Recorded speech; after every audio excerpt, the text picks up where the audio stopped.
I'm Elyana. Alright. The difference between art and graffiti is that art is done with permission of the owner of the property that it's done on, and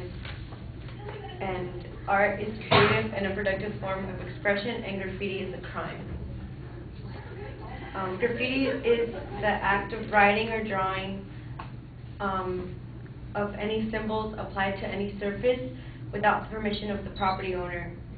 And the property owner can be a person who owns a storefront, or a city who owns a mailbox, or a freeway sign. My proposition is that graffiti and tagging have substantial negative effects on society.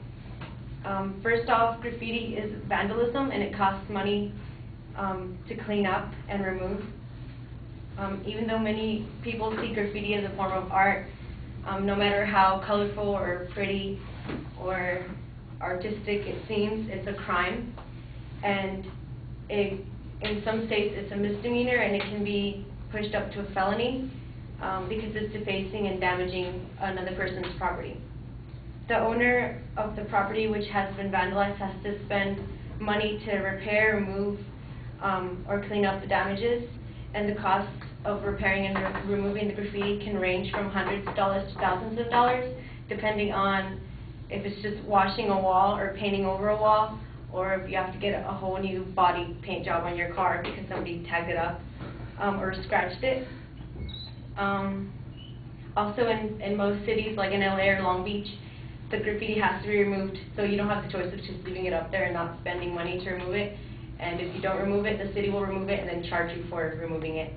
The city, county, or state also has to spend tax money to create removing crews to go around and paint over the graffiti to get rid of it, and also because the faster the graffiti is removed, then the more it discourages a graffiti artist or a tagger to put the graffiti on that certain spot, because they don't want to spend their paint where it's just going to keep being painted over or removed. Second of all, graffiti leads to crime. A single person tagging can get his friends to come tagging, and then they create a tagging crew, which then they compete against other high schools or other tagging crews, and this creates more graffiti, which is a crime, so it creates more crime. The creation of the tagging crews leads to competition amongst the tagging crews, and then they create even more and more graffiti, which leads to more crime, because graffiti is a crime. The involvement in the graffiti tagging crews distracts the youth from education, because they get addicted to the adrenaline rush of doing something illegal in broad daylight or not getting caught, which creates more vandalism. And also, graffiti is seen as a gateway crime into burglary and robbery, because they acquire the skills to go tagging out at night and not be caught, and then this can translate into acquiring the skills to break into a car or break into a home for robbery and burglary. Also, the tools the graffiti paint and the tagging markers they use are usually illegal, because a lot of taggers are underage and they're not supposed to be allowed to buy these things, so they usually steal them out of stores, and then they acquire those skills too. And third, graffiti leads to violence, because what might have started as friendly paint-offs against tagging crews to show off their skills will lead into tagging wars and escalate into beatings and stabbings.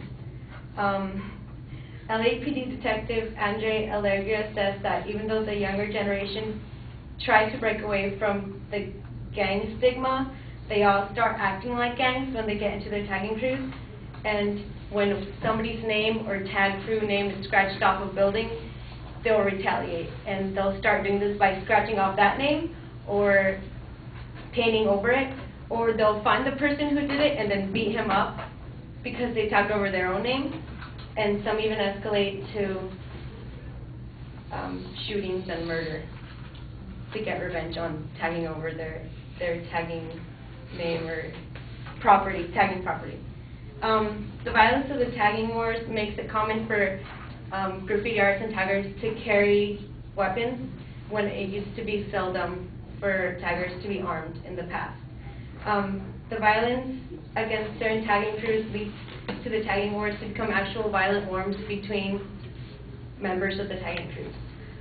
In 2004, high schooler Edgar Estrada was stabbed in the middle of the day after a confrontation on the bus, and then his friends, which were members of a tagging crew, found the members of the rival tagging crew in their city, they were a member of a tagging crew in Pacoima in California, and they shot down a 15-year-old Santiago Polanco, who was the opposite, the opposite tagging crew, and they merely went from painting to guns and knives.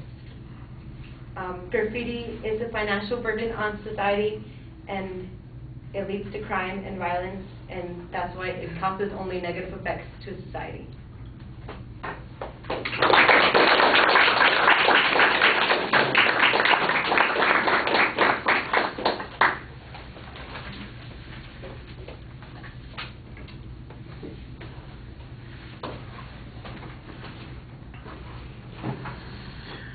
All right, the proposition is very clearly stated. There's no layout or structure of what the main points are going to be. However, you did do a good job signposting those main points when they came up, and at the end you had a pretty quick review. It was there, so casual listeners might be able to catch up a little bit with the point that you were trying to make. There's a lot of assumptions in the speech that are not supported.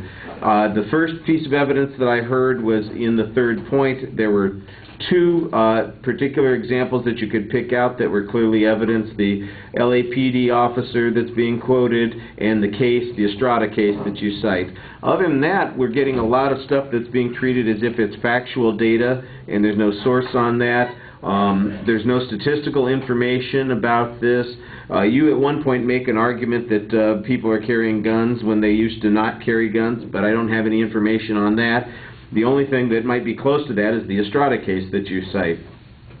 So I think the biggest problem here is that the information that you've got in the speech is underwhelming. Now, maybe some of those things that you presented are as explanations, if they were information that you got from an authoritative source, then you ought to be quoting that source, and then I would at least have some grounds for believing the points that you're trying to make, but we don't really get that. So I think your generalizations are a little thin, although again people might be inclined to believe some of those things.